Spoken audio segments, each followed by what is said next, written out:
तर ठाकरे बंधू एकत्र आल्यास आनंदच होईल अशी प्रतिक्रिया पंकजा मुंडे आणि सुप्रिया सुळे यांनी दिली। भाजपला कुठेच अडचण येण्याचं काही कारणच नाही। भाजप आता सगळ्यात जास्त मोठा पक्ष आहे जगात आणि बहुतांश राज्यामध्ये आणि देशामध्ये आमचं तिसऱ्यांदा सरकार, महाराष्ट्रामध्ये आमचं सरकार आहे। त्यामुळे भाजपला काही अडचण होईल असं मी त्याच्याकडे आयुष्य विचार करत नाही। आणि ते दोघेही मोठे नेते आहेत, त्यांनी काय करायचं हा सर्वस्वी त्यांचा प्रश्न आहे। ते विचारांचे ते निर्णय घेतील। मी त्याचं स्वागत करते।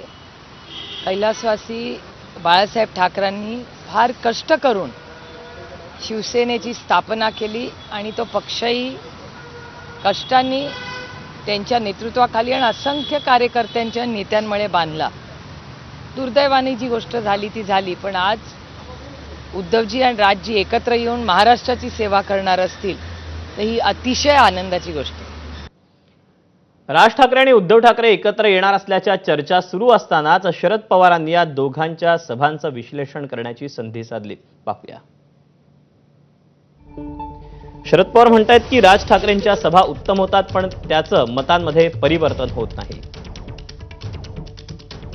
मात्र उद्धव ठाकरेंना गर्दीचं मतामध्ये परिवर्तन करण्यात यश येतं।